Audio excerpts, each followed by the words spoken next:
Hello दोस्तों, जय हिंद, वंदे मातरम। स्वागत है आप सभी का आपके अपने चैनल मनोज सर में। मैं हूं गौरव सिंह और आपके सामने लेकर आया हूं मैं NCERT physics class 12 chapter number 3 जिसका नाम है विद्युत धारा।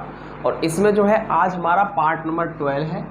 कितना है दोस्तों? Part number 12। और देखिए इस पार्ट नंबर 12 में हम कुछ और भी एडवांस लेवल के इंपॉर्टेंट न्यूमेरिकल क्वेश्चंस लेकर आए हैं जो कि ऑलरेडी बोर्ड में आ चुके हैं।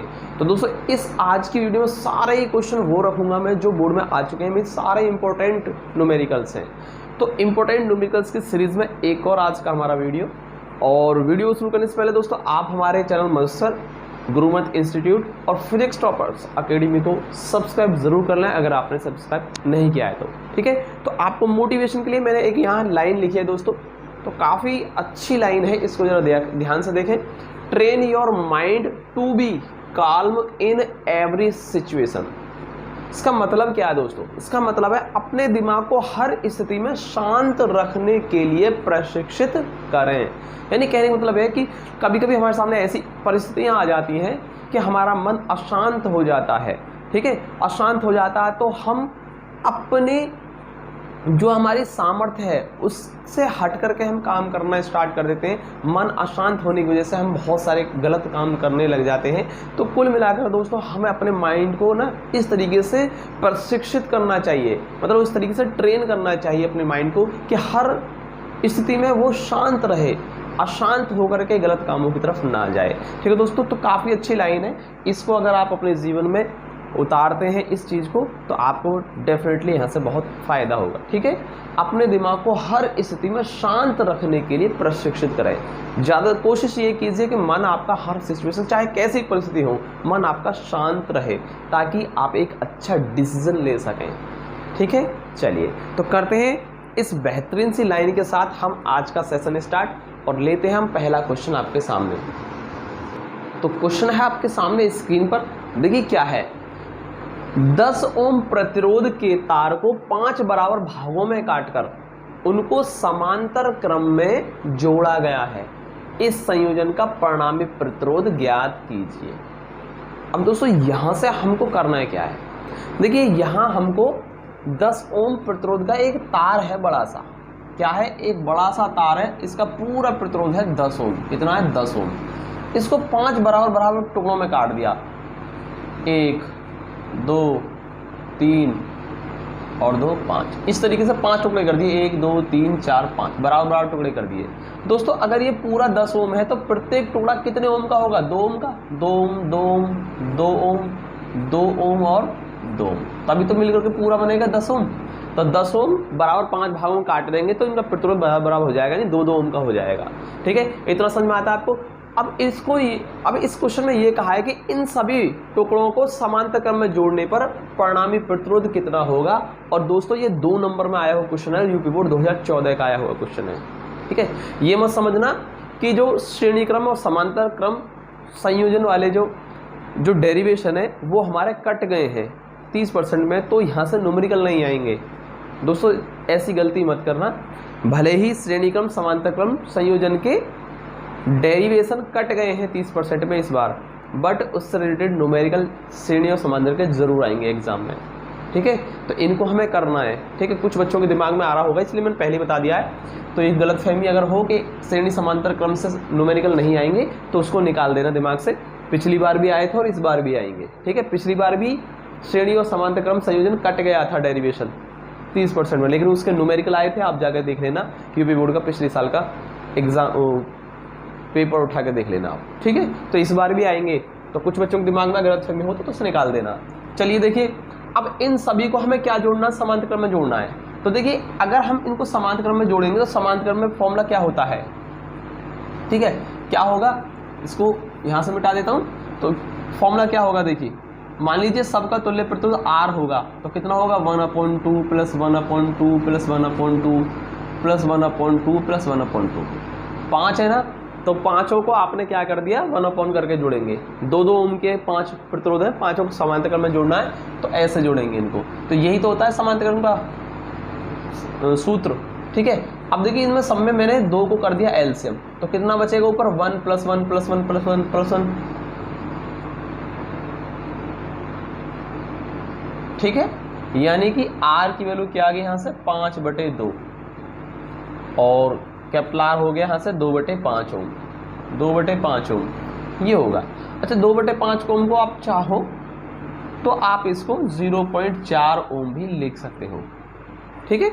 तो प्रत्येक यानी कि कहने का मतलब ये हो गया, जब प्रत्येक प्रतिरोध को समांतर में जोड़ दिया जाएगा 2-2 ओम के प्रतिरोधों को, तो जो तुल्य प्रतिरोध बन के आएगा ना परिणामी, वो कितना आएगा 0.4 ओम बन के आएगा सबका, ठीक है। और ये अच्छा क्वेश्चन देखिए है कुछ नहीं, इस क्वेश्चन बड़ा ही सिंपल सा क्वेश्चन है, ठीक है, बच्चों वाला क्वेश्चन है बिल्कुल ही, और 2 नंबर में आया हुआ क्वेश्चन है, यूपी बोर्ड 2014 का आया हुआ क्वेश्चन है, ठीक है। तो छोटा है बट इंपॉर्टेंट है, इसलिए मैंने आपको बताया है। इसके बाद अब लेते हैं हम एक अच्छा लेवल का क्वेश्चन, एक बेहतरीन सा क्वेश्चन जो कि आ चुका है बोर्ड में, ठीक है। चलिए लेते हैं अगला क्वेश्चन। देखिए दोस्तों क्वेश्चन है आपके सामने, क्या है, एक R ओम प्रतिरोध के तार को खींचकर 3 गुनी लंबाई की जाती है। यानी एक तार है जिसका प्रतिरोध मान लिया मैंने कैपिटल R ओम, इसको खींच करके 3 गुनी लंबाई का कर दो, ठीक है। मान लीजिए जैसे कि 5 मीटर का है तो 15 मीटर कर दीजिए, खींच करके 15 मीटर कर दिया आपने। इस तरीके से इस तार को 3 बराबर लंबाई के तारों में काटकर उन्हें समांतर क्रम में जोड़ दिया जाता है। यानी फिर उसको 3 गुनी लंबाई तक खींचा है, फिर उसको 3 बराबर टुकड़े करके उनको टुकड़ों को सबको समांतर क्रम में जोड़ दिया है। इस संयोजन का कुल प्रतिरोध क्या होगा। यानी अब आपने जब इनको समांतर क्रम में जोड़ दिया है ना तीनों को टुकड़ों को, ठीक है, तो उसके बाद में तुल्य प्रतिरोध कितना आएगा आपको वो निकालना है। तो क्वेश्चन समझ में आ गया ना आपको, ठीक है। चलिए तो क्या दे रखा है, तार की लंबाई मान लीजिए क्या है, तार की लंबाई है L, माना तार की प्रारंभिक लंबाई, प्रारंभिक यानी शुरुआत में मान लीजिए कितनी लंबाई है, L है, ठीक है। तार L लंबाई का है जिसका प्रतिरोध कितना है R है शुरुआत में। अब उसको खींच करके 3 गुनी लंबाई का कर दिया है, ठीक है। खींचने के पश्चात तार की लंबाई मान लेते हैं, लंबाई क्या मान लेते हैं, L डैश मान लेते हैं, जो कि क्या है, जो प्रारंभिक लंबाई उसकी क्या होगी 3 गुनी आ गई ना भाई, 3 गुनी लंबाई तक खींचा है ना आपने, तो L का 3 गुना यानी पहले का 3 गुना कर दिया आपने। तो नया जो लंबाई जो आएगी, नई लंबाई L डैश कितनी आएगी 3 गुनी लंबाई की, ठीक है। यहां से अगर आप चाहें तो इसको L डैश अपॉन L बराबर 3 भी लिख सकते हैं, या नहीं, इसको यहीं छोड़ दीजिए। L डैश अपॉन L की वैल्यू क्या निकाली मैंने 3 निकाली, यानी खींचने के बाद लंबाई और प्रारंभिक लंबाई का क्या निकाल दिया मैंने, अनुपात निकाला, जो कि कितना आया 3 आया, ठीक है। चलिए इसके बाद देखिए, अब जब मैंने आपको कल भी जो पिछली वीडियो हमारी थी पार्ट नंबर 11, उसमें मैंने एक क्वेश्चन 2 क्वेश्चन लिए थे, उसमें बताया था मैंने, जब किसी तार को खींच करके, ठीक है, बड़ा कर दिया जाता है तो कभी भी इस सिचुएशन में आयतन कभी भी बदलता नहीं है, यानी आयतन पहले का और बाद का क्या रहेगा, सेम रहेगा। तो इस कंडीशन में मान लीजिए तार की लंबाई क्या है, प्रारंभिक लंबाई L तथा अनुप्रस्थ काट का क्षेत्रफल मान लीजिए A है, कैपिटल A, और तार को खींचने के बाद लंबाई क्या होगी L डैश, और अनुप्रस्थ काट का क्षेत्रफल भी चेंज होगा, मान लीजिए क्या हो जाएगा A डैश हो जाएगा बाद में। तो इसका आयतन क्या रहेगा, आयतन क्या रहेंगे, दोनों बराबर रहेंगे, अर्थात आयतन में कोई परिवर्तन नहीं आएगा, अर्थात प्रारंभिक आयतन बराबर रहेगा खींचने के बाद आयतन, यानी कि अंतिम आयतन के, ठीक है।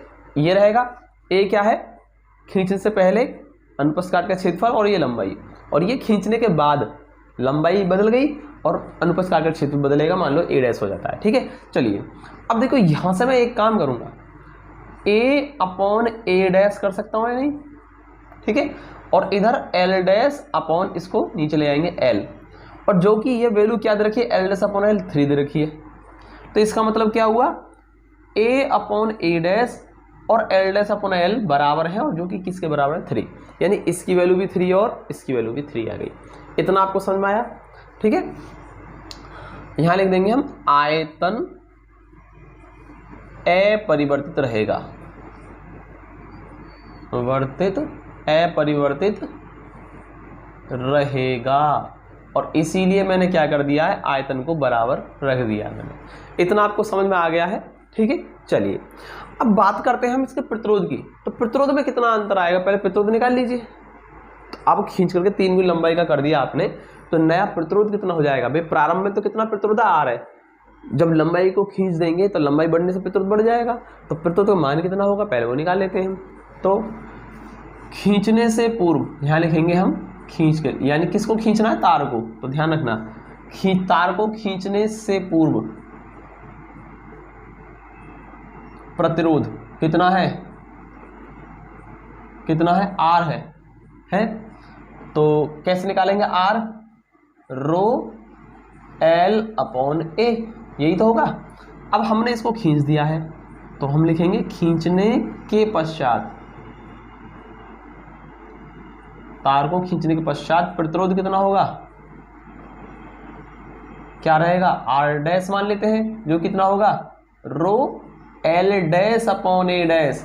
भाई रो का मान तो तभी बदलेगा जब आप चालक को ही बदल दोगे, लेकिन चालक नहीं बदला है ना आपने, तार तो वही है ना आपका, तो रो का मान नहीं बदलेगा। और लंबाई L डैश है खींचने के बाद, और अनुप्रस्थ काट का क्षेत्रफल A डैश है, तो इतना होगा। अब देखिए मैं यहाँ से R डैश अपॉन R की वैल्यू निकालता हूँ, क्या होगी, दोनों का क्या कर दें, भाग कर दें। तो रो L dash upon A dash upon R की वैल्यू क्या है, रो L अपॉन A। भाई रो से रो खत्म, और ये A ऊपर चला गया, A into L dash upon, और ये L A डैश आ जाएगा, यानी A डैश इंटू L लिख सकते हैं इसको। और यहाँ से R डैश अपॉन R की जो वैल्यू आएगी वो कितनी आएगी, इसको हम A upon A dash into L upon L dash upon L लिख सकते हैं या नहीं। अब दोस्तों यहाँ से देखिए A अपॉन A डैश की जो वैल्यू है वो भी 3 है, और L डैश अपॉन L की वैल्यू क्या है, 3 है। ठीक है, इसको मान लेंगे, आप कहें तो इसको फर्स्ट मान लेते हैं। तो यहाँ लिख देता हूँ मैं समीकरण 1 से, तो समीकरण 1 से मैंने मान लिख दिए हैं। तो यहाँ से हम R डैश की वैल्यू निकालेंगे तो कितना आएगा, R डैश कितना होगा, 3 3 9, और ये R इधर जाके मल्टीप्लाई हो जाएगा 9R। मतलब नया प्रतिरोध जो आ गया ना वो कितना आ गया, पहले का 9 गुना हो गया। ठीक है, पहले का कितना हो जाएगा, 9 गुना। और देखिए आपको ये लास्ट वाली लाइन नहीं दिख रही है ना, तो इसको मैं यहाँ से रफ कर देता हूँ, यहाँ लिख देता हूँ, क्या लिखूंगा यहाँ पर, मैं इसको रफ कर देता हूँ। देखिए ऊपर से रफ कर देता हूँ इसको मैं, यहाँ से आपने आई थिंक उतार लिया होगा इतना। चलिए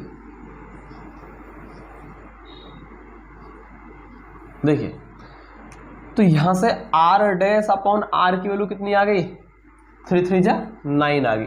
ये लाइन तो आपको दिख रही होगी, आई थिंक आपको दिख रही होगी, चलो ठीक है दिख रही है। चलिए तो यहाँ से R डैश नया प्रतिरोध कितना आ गया, 9R आ गया, तो नया प्रतिरोध निकल गया ना। यानी कहने का मतलब ये हो गया, जब हमने तार को 3 गुनी लंबाई तक उससे खींच दिया है तो प्रतिरोध कितना हो गया, पहले का 9 गुना हो गया। मान लीजिए पहले क्या था, 2 ओम था, तो अब कितना होगा, 2 नीम 18 ओम हो गया है, अर्थात 9 गुना उसमें क्या आ गई, वृद्धि हो गई। अब दोस्तों 9 ओम प्रतिरोध हो गया कुल मिला करके। अब इसको मैं रफ कर देता हूँ सारा ही, क्योंकि आपने ये नोट कर लिया होगा यहाँ से। ठीक है, तो चलिए मैं मिटा देता हूँ इस चीज़ को। नया प्रतिरोध निकल के आ गया 9 ओम।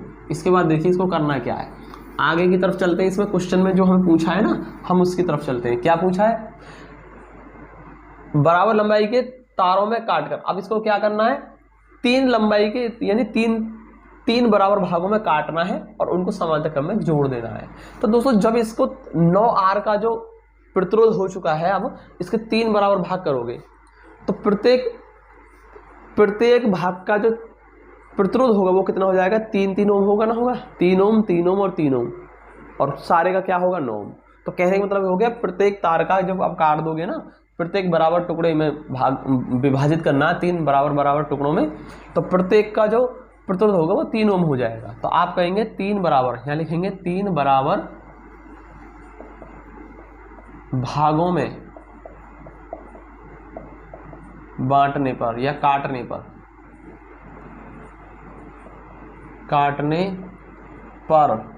प्रत्येक भाग का प्रतिरोध कितना होगा, 3 ओम होगा, 3R ओम होगा। ठीक है, 9R का क्या हो जाएगा, 3 9 में 3 से भाग कर दो, 3R रह जाएगा। ठीक है, चलिए तो 3R ओम के 3 प्रतिरोध हो गए आपके, और उनको क्या करना, अब आपको देखिए समांतर क्रम में जोड़ना है, यानी तीनों टुकड़ों को क्या करना है, समांतर क्रम में। देखिए पहले मैंने एक टुकड़ा ये रहा, एक प्रतिरोध दे दिया, एक ये रहा प्रतिरोध और ये रहा, और ये कितने आ रहे हैं हमारे, 3R का, ये भी 3R का और 3R का और ये भी 3R का, यही तो आ रहे समांतर क्रम में जोड़ दिए आपने इस तरीके से। अब ये कह रहे हैं तुल्य प्रतिरोध कितना होगा इस पूरे, ठीक है, संयोजन का, यही तो पूछा है संयोजन का कुल प्रतिरोध। अब आपको इन तीनों का तुल्य निकालना, यही होगा इस क्वेश्चन का आंसर, ठीक है। तो आसान है, कोई दिक्कत तो नहीं है। जब आप जानते हैं कि समांतर क्रम में जोड़ा जाएगा, मान लीजिए इन सबका तुल्य प्रतिरोध कितना है, R डैश मान लिया मैंने, ठीक है। तो समांतर क्रम में 1 करके जुड़ेगा, 1/3R plus 1/3R plus 1/3R, कितना होगा 1/3R, जोड़ दिया समांतर क्रम में। और देखिए R डैश की जो वैल्यू आएगी वो कितनी आ गई 3R, हमने जब यहाँ से एलसीएम कर लिया तो कितना आएगा 1 + 1 + 1, ठीक है। इसको मैं यहाँ से रफ कर देता हूँ, अब कोई ऐसी दिक्कत नहीं है इसमें, जो होना था वो हो चुका है, बस इसको सॉल्व करना है, ठीक है। तो देखिए 1/R डैश की वैल्यू क्या आएगी यहाँ से, तो 3/3R, या R डैश की वैल्यू हमको फाइंड करनी है, यानी तुल्य प्रतिरोध निकालना है ना संयोजन का, वो मैंने माना था R डैश, यही तो आपको निकालना है। तो कितना आएगा 3R/3, और 3 से 3 खत्म, यानी R डैश बराबर R। यानी कहने का मतलब ये हो गया दोस्तों कि अगर आपने किसी तार को खींच करके 3 गुनी लंबाई तक कर दिया है, ठीक है, फिर उसके 3 टुकड़े किए बराबर बराबर, और फिर उनको समांतर क्रम में जोड़ा है, तो जो तुल्य प्रतिरोध जो आएगा ना वो पहले के प्रतिरोध के बराबर रहेगा। जितना पहले था ना तार का प्रतिरोध उतना ही आएगा संयोजन का भी, तो कोई दिक्कत नहीं आएगी, उतना ही रहेगा, कोई फर्क नहीं पड़ेगा। मान लीजिए शुरुआत में कितना था 10 ओम था प्रतिरोध पूरे तार का, ठीक है, उसको 3 गुनी लंबाई तक खींचा, ठीक है, तो 9 गुना हुआ, 90 ओम हो गया, 90 के 3 टुकड़े कर दिए 30 के, फिर उन सबको समांतर क्रम में जोड़ा तो कुल मिला के कितना आएगा 10 ओम ही आएगा, जो कि पहले था प्रारंभिक में, ठीक है। तो ये क्वेश्चन है और 2014 में आया हुआ क्वेश्चन है, 3 नंबर में आया हुआ क्वेश्चन है, तो आई थिंक आपको समझ में आया होगा बहुत ही अच्छे तरीके से, कोई ऐसी दिक्कत नहीं है। अगर फिर भी आपको कोई दिक्कत है तो आप कमेंट सेक्शन में बताइए कि कोई प्रॉब्लम है तो अगर आपको, ठीक है। चलिए लेते हैं हम एक और अच्छा सा क्वेश्चन जो आ चुका है बोर्ड में।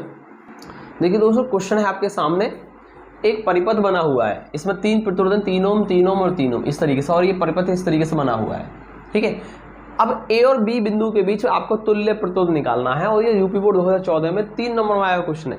और दोस्तों इसको सॉल्व करेंगे ना तो बहुत ही छोटा सा क्वेश्चन है ये, ठीक है, और इजी भी है, बट इसके 3 नंबर में आया हुआ क्वेश्चन है, ये क्वेश्चन 3 नंबर में आया है, ठीक है। और 3 नंबर ही मान लीजिए फ्री के से नंबर है, बिल्कुल अच्छा समझ में आएगा, बहुत ही शॉर्ट क्वेश्चन है ये, ठीक है। बस आपको ध्यान रखना, देखिए समांतर क्रम श्रेणी क्रम पहचानिए आप, जैसे आप यहाँ से चले तो यहाँ से 2 रास्ते बनेंगे ये, तो जब 2 रास्ते बन जाते हैं तो उन रास्तों पर मिलने वाले प्रतिरोध हमारे कैसे होते हैं समांतर क्रम में।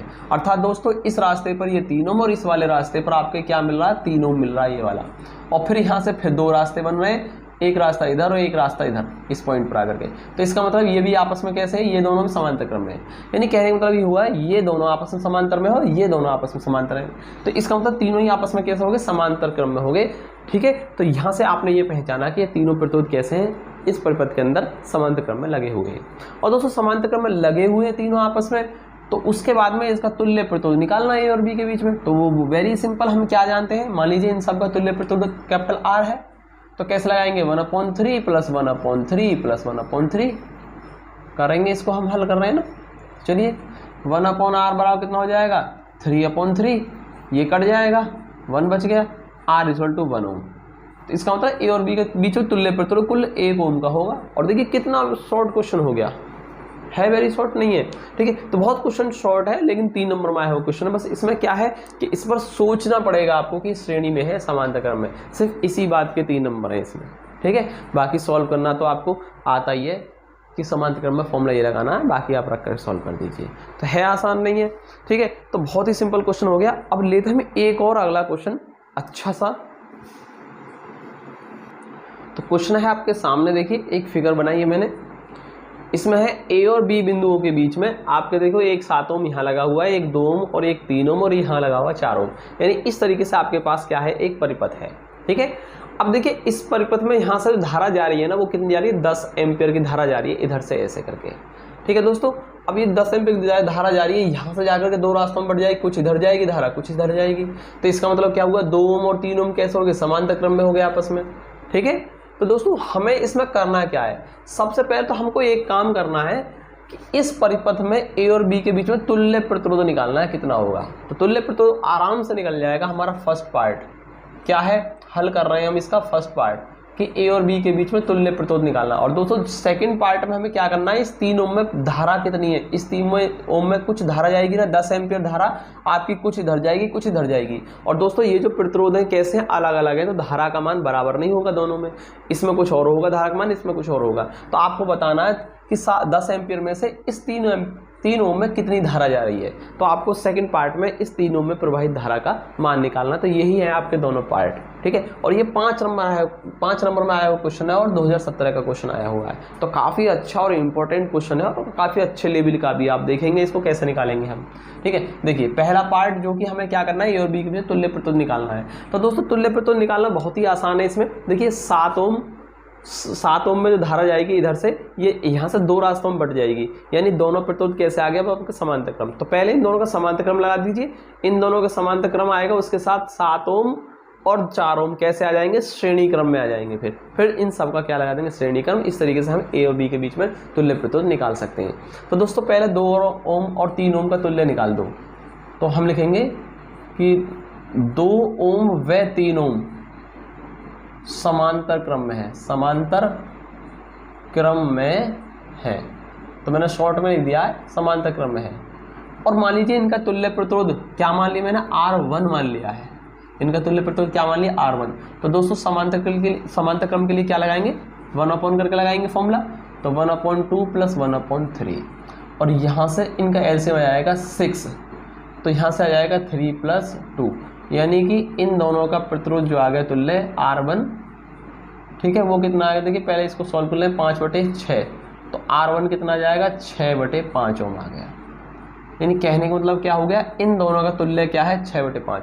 अब दोस्तों ये वाला 7 ओम है और इन दोनों का तुल्य जो कि 6/5 ओम और एक ये वाला 4 ओम, सारे कैसे आ गए, श्रेणी क्रम में आ गए। एक ही ठीक है, एक ही लाइन पर मिलेंगे सारे प्रतिरोध, तो इसलिए श्रेणी क्रम में आ गए। तो हम लिखेंगे क्या, 7 ओम, ये वाला 7 ओम कॉमा इन दोनों का तुल्य क्या है, R1। तो मैं लिखूंगा R1 तथा बचा कौन सा, 4 ओम। कैसे हैं ये सब, श्रेणी क्रम में है। तो लिख देते हैं हम श्रेणी क्रम में है। जब श्रेणी क्रम संयोजन में है तो दोस्तों इन सब का, अब तो ये पूरे परिपथ का तुल्य आ गया ना। अगर इन सब का श्रेणी क्रम निकाल दो तो वो पूरे परिपथ का तुल्य होगा। और पूरे परिपथ का तुल्य प्रतिरोध को मैं कैपिटल R मान लेता हूँ। मान लीजिए पूरे परिपथ का तुल्य प्रतिरोध क्या है, कैपिटल R है। और सारे प्रतिरोध कैसे जुड़े हुए हैं, अब ये श्रेणी क्रम में जुड़े हुए हैं ये तीनों प्रतिरोध। तो श्रेणी क्रम के लिए डायरेक्ट जोड़ देते हैं हम। तो 7 + के R1 और प्लस के 4, यानी कि 7 और 4 11 + के R1 मतलब 6/5, ठीक है। तो यहाँ से हम क्या कर देंगे, एलसीएम लेकर इसे सॉल्व कर देंगे। तो R का मान कितना हो जाएगा, 11 × 5 = 55 और 6 कितने हो गए, 61/5, ठीक है। R का मान आ गया 61/5 ओम। और ये होगा हमारा फर्स्ट पार्ट का आंसर, ठीक है दोस्तों। इतना अगर आपको समझ में आ गया है तो मैं सेकंड पार्ट की तरफ चलता हूँ, ठीक है। तो 61/5 ओम आ गया। आप चाहो तो इसको डिवाइड करके लिख लेना, इसको कितना आएगा, 12.2 आ जाएगा। भाई 12 × 5 = 60, बच गया 1 पॉइंट लगाकर 0 और 5 दूनी 10, यानी 12.2 ओम भी हम लिख सकते हैं, ठीक है। तो ये पहला पार्ट आ गया। अब दोस्तों हमें करना क्या है, इस 3 ओम में कितनी धारा है, इसमें धारा का मान निकालना है। तो कैसे निकालेंगे जरा समझेंगे, फिगर से समझें। मान लीजिए ये 10 एम्पियर की धारा, इसको मान लेते हैं I। क्या है ये, I है धारा, ठीक है। I धारा जा रही है जो कि 10 एम्पियर है। अब दोस्तों 10 एम्पियर की धारा यहाँ से बटेगी 2 जगह, ठीक है। यहाँ से जाएगी 2 जगह, यानी कुछ धारा तो इसमें जाएगी और कुछ धारा इसमें जाएगी। अब ऐसा हो सकता है 7 और 3 हो, ऐसा भी हो सकता है कि 4 हो और इसमें हमारा 6 एम्पियर हो, ठीक है। तो किसी भी तरीके से जाएगी, लेकिन होगी दोनों में कुल मिलाकर के 10 एम्पियर, तो 2 जगह बढ़ जाएगी। तो कैसे निकालेंगे, देखो इस बिंदु को मान लेते हैं दोस्तों क्या, हम C, और इसको मान लेते हैं पॉइंट D। क्या मान लेते हैं, D। तो दोस्तों C बिंदु पर हम क्या लगाएंगे, C बिंदु पर हम देखेंगे धारा कितनी होगी। इसको मैं रफ कर देता हूं। तो बिंदु C पर धारा क्या आ रही है, I धारा आ रही है, ये I धारा। और ये I धारा ने दोस्तों ये 2 जगह बटी। मान लीजिए मैं इसमें धारा इसमें ले रहा हूँ, ये I2 धारा है ये, और इसमें जो धारा जा रही है वो I3 मान लेता हूँ इसमें, भाई धारा अलग अलग होगी तो इसमें ना इसमें जाने वाली धारा को I2 और इसमें जाने वाली धारा को मैंने I3 माना है, और जो धारा आ रही है ना उसको मैंने माना है I। तो दोस्तों I जो धारा होगी वो किसके बराबर होगी, इस पॉइंट पर ये I धारा यहाँ से दो जगह बटी, तो कुछ धारा इसमें गई कुछ धारा इसमें गई। किरचॉफ का पहला नियम लगा रहे हैं हम कुल मिला करके, इधर क्या है I2 और इसमें है I3 के बराबर होगी। फर्स्ट इक्वेशन आ गई हमारे यहाँ से, ठीक है। तो ये I धारा I2 प्लस I3 के योग के बराबर होगी। किरचॉफ का पहला नियम मैंने इसमें लगा दिया है। अब दोस्तों यहाँ से मैं क्या लगाता हूँ, यहाँ मैं इसमें विभवांतर निकालता हूँ, CD के बीच विभवांतर। तो CD के बीच विभवांतर क्या आएगा, VCD।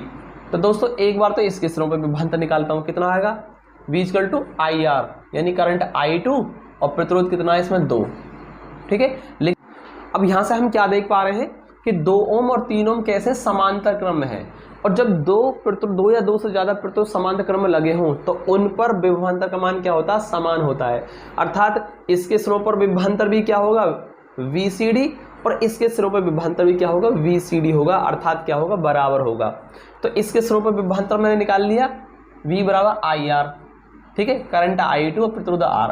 अब इसके सिरों पर विभवांतर निकाला तो वो भी तो हमारा VCD होगा, और क्या होगा, ये इसके विभवांतर के बराबर होगा, दोनों का विभवांतर बराबर होगा, तो बराबर कर दिया। और इसके सिरों पर विभवांतर कैसे निकालोगे आप, I3 इंटू R, में V इक्वल टू IR। तो करंट कितनी I3 और प्रतिरोध इसमें 3, ठीक है। अब ये दोनों क्या है, आपस में बराबर हैं, ठीक है। तो देखिए कैसे करेंगे, 2I2 बराबर 3I3, और यहाँ से हमने एक काम कर दिया है, इस I का मान क्या है, 10 है, क्या है, 10 है। मैं इसमें से I2 इसको मान लेते हैं हम 2, और समीकरण 1 को उठाते हैं यहाँ से, समीकरण 1 से इस I का मान कितना, 10 है ना, तो 10 बराबर I2 प्लस के I3।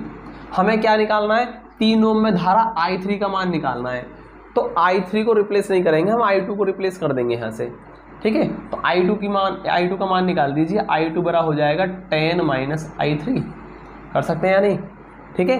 I2 की वैल्यू करते हैं 10 माइनस I3, और इसको इस मान को कहाँ रख दें, समीकरण 2 में रख दो, समीकरण 2, समीकरण सेकंड में रखने पर, और जैसे सेकंड में रखेंगे क्या हो जाएगा, देखिए ध्यान से, 2I2 की जगह क्या लिखेंगे हम, 10 माइनस I3 बराबर हो जाएगा 3I3, क्योंकि हमें 3 ओम में प्रवाहित धारा निकालनी है, जो कि मैंने I3 मान रखी, इसलिए I3 का रहना बहुत ज़रूरी है, तभी तो I3 की वैल्यू निकलेगी।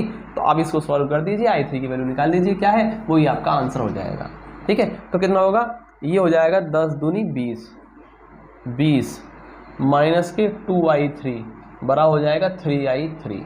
अब यहाँ से 20 बराबर 3I3 और 2I3 इधर जाकर प्लस के 2I3 हो जाएगा, और 3 और 2 कितने हो जाएंगे, 5I3 बराबर हो जाएगा हमारा 20, और 5 से कट गया 4 बार, यानी I3 का मान आ गया 4, और क्या होगी, धारा है तो एम्पियर। तो इसका मतलब क्या हुआ, I3 का मान 4 एम्पियर है, और I3 क्या है, 3 ओम में प्रवाहित धारा। तो इसका मतलब हो गया हमारा यही आंसर हो गया है। क्यों हो गया है, क्योंकि आपसे 3 ओम में प्रवाहित धारा का मान पूछा था, अर्थात I3 जो मैंने माना था इसका मान निकालना था, जो कि आ गया 4 ओम। तो कह सकते हैं दूसरे पार्ट का आंसर क्या है, 4 एम्पियर, ठीक है। तो 3 ओम में प्रवाहित धारा का मान क्या है, I3 है, और उसका मान आ गया 4 एम्पियर। तो दोस्तों आज की वीडियो में हम सिर्फ इतना ही रहने देते हैं, और भी काफ़ी अच्छे लेवल के क्वेश्चन मैं लेकर आने वाला हूँ अगली वीडियो में, ठीक है। अभी देखिए आपके ये फिगर वाले क्वेश्चन अभी और रह रहे हैं, मैं और भी कुछ एडवांस लेवल के क्वेश्चन कराऊंगा इसमें अगली वीडियो में, और थोड़ा सा कॉम्प्लिकेटेड सर्किट लेकर के उसमें हम तुल्य प्रतिरोध वगैरह या जो भी कुछ निकालना है हम निकालेंगे क्वेश्चन के हिसाब से, ठीक है। और उसके बाद में भी किरचॉफ वाले क्वेश्चन रह रहे हैं, किरचॉफ वाले रह रहे हैं, और देखो व्हीट स्टोन मीटर ब्रिज वाले, ये सारे क्वेश्चन अभी आपके रह रहे हैं, ठीक है। और इन क्वेश्चनों को हम लेकर आएंगे अगली वीडियो में। तो काफ़ी अच्छे लेवल के क्वेश्चन आने वाले हैं, बने रहिए हमारे साथ हमारे चैनल पर, मनोज सर पर, और सब्सक्राइब कर लें अगर आपने नहीं किया है। मिलते हैं दोस्तों अगली वीडियो में, तो फिर जय हिंद, वंदे मातरम।